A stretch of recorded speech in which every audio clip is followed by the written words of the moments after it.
दोस्तों शाम का 7 बजे का वक्त था। एक महिला पुलिस वाली अपने पुलिस स्टेशन से निकल करके अपने घर जा रही थी। रास्ते में रेलवे स्टेशन पड़ता है और उस रेलवे स्टेशन पे एक साधु महाराज जी एकदम एकांत स्थान में शांत मुद्रा में बैठे हुए थे। वो महिला देखती है कि साधु के चेहरे पे एक दिव्य तेज सा है और वो महिला खुद को रोक नहीं पाती उनकी तरफ आकर्षित होने से, और वो उनके पास पहुंच जाती है और महाराज जी को प्रणाम करती है और बोलती है कि महाराज जी, आपकी आयु तो बहुत कम है, आप साधु कैसे बन गए?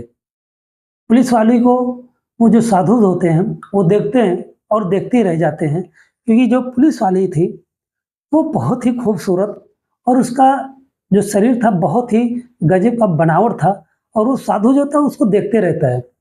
जब पुलिस वाले देखती है कि जो साधु है उसको ही देखे जा रहा है, तो समझ जाती है कि अब इसके मन में क्या चल रहा है।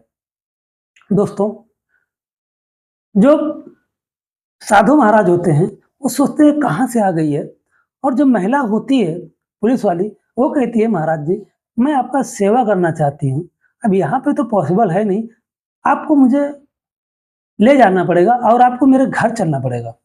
साधु जो होता है वो सोचता है ये तो खुद मुझे अपने घर बुला रही है, जो मैं सोच रहा हूँ शायद वही उसी के लिए। लेकिन शायद साधु को ये नहीं पता था कि जिस हद तक वो सोच सकते हैं, वो महिला उनसे 4 कदम आगे की सोच रही है। दोस्तों, ठंडी का महीना था, शाम का समय था, साधु भी थोड़ा-थोड़ा काँप रहे थे और वो महिला कहती महाराज जी यहाँ पे ठंड बहुत भी है, आप चलो मेरे घर चलो, आपकी मैं जम के सेवा करूँगी। जो साधु होते हैं वो उस महिला के साथ में, जिसका नाम मधु होता है, उस महिला के साथ में चल पड़ते हैं और थोड़ी देर में वो उस महिला के घर पहुंच जाते हैं। घर पहुंचने के बाद दोस्तों, एक कमरा होता है, उस कमरे में उस महाराज जी को वो बैठा देती है और कहती है महाराज जी आप यहाँ पे बैठो, बाहर ठंड बहुत है और मैं अपने कपड़े चेंज कर लूँ, फिर मैं आती हूँ। जैसे वो दूसरे कमरे में अपने कपड़े चेंज करने के लिए जाती है दोस्तों, देखती है कि साधु महाराज जो हैं वो उस दरवाजे से, जिस कमरे में वो दरवाजा लगा था, जिस कमरे में वो कपड़े चेंज कर रही थी, उस दरवाजे में एक छोटा-सा छेद होता है और उस छेद से वो साधु महाराज उसको झाँकने का प्रयास कर रहे हैं। लेकिन उससे उसको कोई फ़र्क नहीं पड़ता, वो अपने इत्मीनान से वो अपने कपड़े चेंज करती है, और जब वो कपड़े चेंज करने लगती है, वो जो साधु होता है, जिसकी उम्र लगभग 24 से 25 साल होती है, उसके रोंगटे खड़े हो जाते हैं दोस्तों। वो एकदम उत्तेजित हो जाता है, जब वो अपने कपड़े उतारती है, उसका गठीला बदन, गोरा बदन देख करके वो एकदम उत्तेजित हो जाता है और खुद को रोकने का प्रयास करता है। लेकिन तब तक दोस्तों अपने कपड़े चेंज कर चुकी होती है और वो जो साधु होता है, वो अपने स्थान पे आके बैठ जाता है। बाहर निकलती है, कहती है महाराज जी आपको भूख लगी होगी, आपको खाना दे दूँ?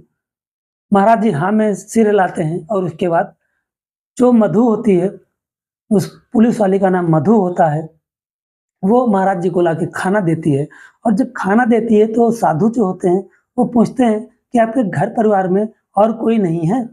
तो महिला पुलिस वाली जो होती है जिसका नाम मधु होता है, वो कहती है महाराज जी हमारे घर में और कोई नहीं है, मैं अकेली रहती हूँ। मेरे पति थे जिनकी 2 साल पहले एक बीमारी के कारण देहांत हो गया। अब मैं अकेली रहती हूँ इस घर में। ये सारी बातें-चीतें होती हैं, महाराज खाना खाते हैं और उसके बाद जो मधु होती है, वो अपनी सहेली दीक्षा को फ़ोन करती है, कहती है तुम फटाफट मेरे घर आ जाओ, मुझे तुम्हें कुछ दिखाना है, तुम्हें कुछ बताना है। दीक्षा जो होती है थोड़ी देर में घर उसके आ जाती है, क्योंकि उसका घर जो है, उसके घर से मैं थोड़ी ही दूर पर था।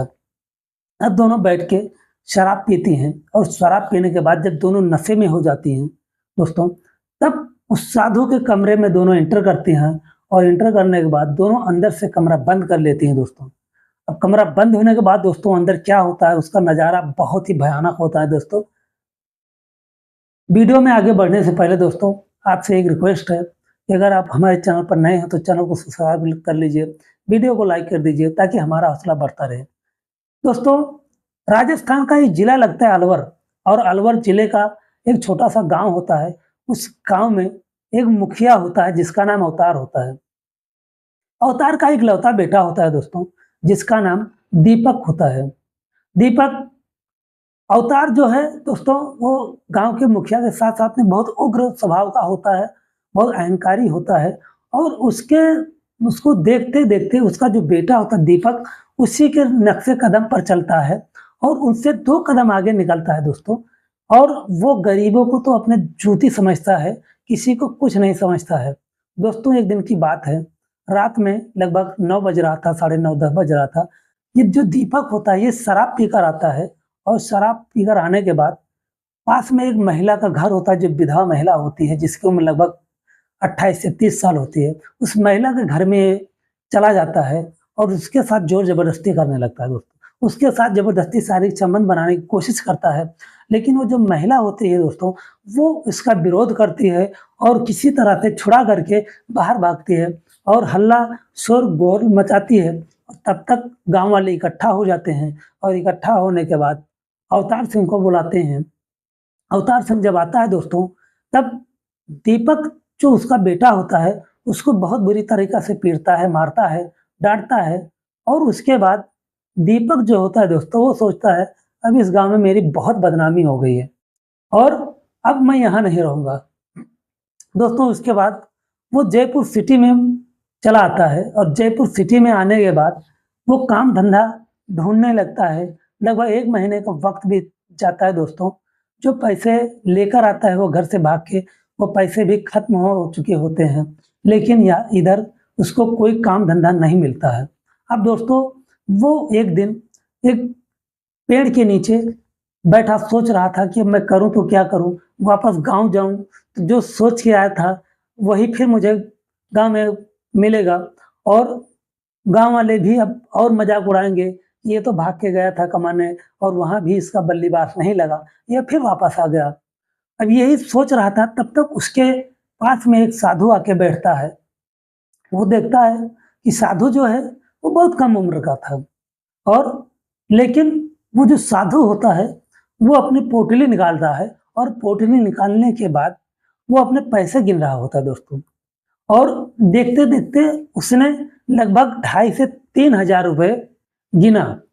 तो जो दीपक होता है, वो साधु से पूछता है कि महाराज जी, एक बात पूछूँ, आप बुरा तो नहीं मानेंगे? तो साधु होता है बोलता है कि हाँ, पूछो बेटा, कोई बात नहीं, आप पूछ सकते हो। तो जो दीपक होता है वो पूछता है, महाराज जी, ये जो आप पैसे गिन रहे हो, ये आप कमाए हो या माँगे हो? तो जो साधु होता है वो कहता है, बेटा अगर कमाना ही होता तो मैं साधु क्यों बनता? फिर मैं मेहनत करके नहीं कमाता, मेहनत मज़दूरी कर लेता, कहीं नौकरी कर लेता। अगर कमाना ही होता तो। ये हमने माँगे हैं और ये हमें दक्षिणा में और माँगने पे ही मिले हैं। तो पूछता है कि महाराज जी, लगभग आपको पूरे दिन में कितने पैसे मिल जाते होंगे? तो कहता है, बेटा वो तो अपने ऊपर है कि आप कितना माँग सकते हो। फिर भी कम से कम 1,000 रुपए तो पर डे के मिल ही जाते हैं। कभी 1500 मिल जाते हैं, कभी 2,000 भी मिल जाते हैं, कभी 2,500-3,000, कभी 5,000 भी मिल जाते हैं। वो अपने ऊपर और सामने वाले के ऊपर होता है कि सामने वाला देने वाला कैसा है। दीपक जो है वो चौंक जाता है, एकदम सन्न रह जाता है कि एक माँगने वाला 2,500-3,000 रुपए पर डे का पैसा पा रहा है और मैं काम ढूँढ रहा हूँ, काम तक नहीं मिल रहा है। फिर दीपक के दिमाग में एक बात आती है, क्यों ना मैं भी एक साधु बन जाता हूँ और माँगना शुरुआत कर देता हूँ।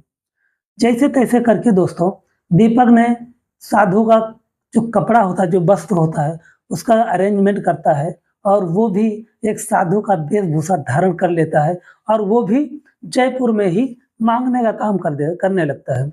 दोस्तों, ऐसे करते-करते 1.5 से 2 महीने बीत जाते हैं और अब जो दीपक था, वो ठीक-ठाक पैसे पाने लगा था। दोस्तों, ऐसे एक दिन वो रेलवे स्टेशन के पास एकदम शाम को बैठा हुआ था और एक महिला पुलिस वाली आती है उसके पास और उससे पूछती है, महाराज जी, आपकी उम्र बहुत कम है, आप साधु क्यों बन गए? आपको तो कहीं काम-धंधा करना चाहिए था। लेकिन जो दीपक होता है, वो कहता है कि बेटा अगर काम-धंधा करना ही होता तो मैं साधु क्यों बनता? और साधु बनने का कोई उम्र नहीं होता है।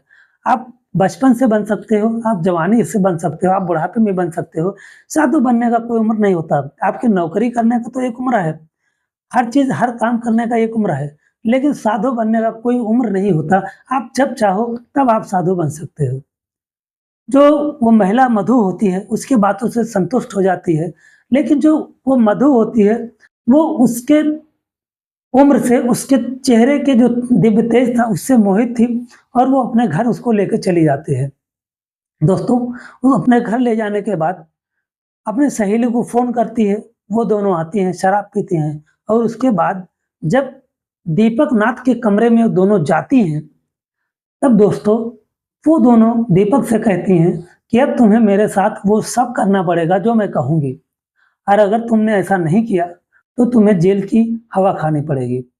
दीपक जो होता है वो मन ही मन सोचता है कि जो मैं चाह रहा था, ये एक छोड़ो, यहाँ पे 2-2 मुझे मिल रहा है और ये जेल की हवा खाने की बात कर रही हैं। इनको शायद यही नहीं पता कि मैं तो यही चाह रहा था। और उसके बाद दीपक कहता है कि नहीं, नहीं, मुझे जेल की हवा खाने की ज़रूरत नहीं है, आप लोग जैसा चाहोगे वैसा होगा। उसके बाद दोस्तों, ये दोनों पूरी रात उस दीपक नाथ के साथ में जोरदार संबंध बनाती हैं, धमाकेदार संबंध बनाती हैं दोस्तों। और इन तीनों को मज़ा आ जाता है और उसके बाद ये सिलसिला चलने लगता है दोस्तों। कभी मधु अकेले, तो कभी अपने सहेलियों को भी बुला लेती। अब ये दूसरे तीसरे दिन ये सिलसिला हमेशा के लिए होने लगा था। दोस्तों, अब ऐसा होते-होते लगभग 2 से 3 महीने बीत जाते हैं। एक दिन दीपक जो है, वो दोनों सहेलियों को बात करते सुनती है कि अब इससे मन भर गया है, अब इसको यहाँ से भगा देते हैं। दीपक जो होता है, वो सुन लेता है ये सारी बातें, वो कहता है ठीक है। और आज रात में जो कुछ होने वाला था, दीपक ने उसकी पूरी प्लानिंग कर ली। अपना जो मोबाइल होता है, वो रिकॉर्डिंग मोड पर रख करके एक कोने में रख देता है और ये दोनों शराब पीती हैं और शराब पीने के बाद ये दोनों दीपक के साथ में वो सब सारी चीज़ें करने लगती हैं, जो कि अब तक करते हुए आती हैं। और दोनों, ये तीनों के बीच में पूरी रात जोरदार संबंध बनता है और उसके बाद जब सुबह होती है, तब ये दोनों दीपक से कहते हैं कि अब तुम्हारा कोई काम नहीं है, अब तुम यहाँ से चले जाओ। दोस्तों, दीपक जो होता है, वो बहुत होशियार था। वो पहले ही रिकॉर्डिंग मोड में लगा करके मोबाइल को रख दिया था। जब ये दोनों ये बातें कहती हैं, तो उसने अपना मोबाइल उठाया और इन दोनों का जो अश्लील वीडियो था, रिकॉर्ड चला था पूरी रात, वो उसको दिखाता है। कहता है तुम ही दोनों होशियार नहीं हो, अब तुम दोनों मुझे 2 लाख रुपए ला के दो, तब मैं यहाँ से जाऊँगा, और नहीं तो ये वीडियो मैं इंटरनेट पर डाल करके वायरल कर दूँगा। ये दोनों एकदम फँस जाते हैं बुरी तरीके से, अब करें तो क्या करें? जबकि मधु जो थी वो पुलिस वाली थी, लेकिन उसकी भी इज़्ज़त थी। उसने, उन दोनों ने क्या किया, दीपक को 2 लाख लाकर देती हैं और दीपक वहाँ से चला जाता है। दोस्तों, ऐसे करते-करते लगभग 1 महीने के अंदर दीपक ने इन दोनों से 18 लाख रुपए ऐंठ लिए और उसके बाद इन दोनों को एकदम कंगाल कर दिया। इन दोनों के खाते में बिल्कुल पैसे जब नहीं बचे, तो इन दोनों ने कहा कि अब बहुत हुआ, अब कुछ ना कुछ तो करना पड़ेगा, नहीं तो ये मुझे ऐसे ही शोषण करता रहेगा। दोस्तों, अब ये बात उन दोनों के सर से ऊपर निकल रही थी। अब मधु जो है, वो अपने सहेलियों को लेकर के अपने पुलिस स्टेशन में पहुँचती है और अब जो उसका सीनियर अधिकारी होता है, उससे ये सारी बातें बताती है और वो वीडियो दिखाती है, जो दीपक नाथ ने व्हाट्सएप पर उन दोनों को भेजा था। अब जो उसका बड़ा अधिकारी होता है, वो कहता है गलती तो तुम दोनों ने किया है, लेकिन चलो ठीक है, कार्रवाई तो होगी क्योंकि उसने भी बहुत बड़ा क्राइम किया है। अब वो जो अधिकारी होते हैं, वो पुलिस टीम का गठन करते हैं और 2 दिन के अंदर दीपक को हिरासत में ले लेते हैं दोस्तों। और हिरासत में लेने के बाद जब कटघरे पुलिस में लाती है और उसको टॉर्चर करती है, तो दीपक जो होता है वो अपना सारा गुनाह कबूल कर लेता है। और इसके बाद दोस्तों, इस दीपक का चार्जशीट दाखिल करके और उसको कोर्ट में पेश किया जाता है और कोर्ट दीपक को 24 अगस्त 2023 को 5 साल की सज़ा सुनाती है। और ये जो महिला होती है, जिसका नाम मधु होता है, इसको सस्पेंड कर दिया जाता है, क्योंकि कहीं न कहीं इसने भी गलती की थी, कहीं न कहीं इसने भी उस दीपक के साथ में फ्रॉड किया था और उसके आधार पर इसको भी सस्पेंड कोर्ट कर देती है। अब दोस्तों, इस कहानी को सुनाने का मकसद किसी के दिल को ठेस पहुँचाना नहीं, किसी की भावनाओं को आहत करना नहीं, सिर्फ आपको जागरूक करना कि आप सतर्क रहें, समझदार रहें। आप ऐसी गलती कभी ना करें, जिससे आपकी लाइफ खराब हो, आपका भविष्य खराब हो। चलते मिलते हैं किसी नेक्स्ट वीडियो में, किसी नए रियल स्टोरी के साथ में। तब तक के लिए जय हिंद, जय भारत, नमस्कार।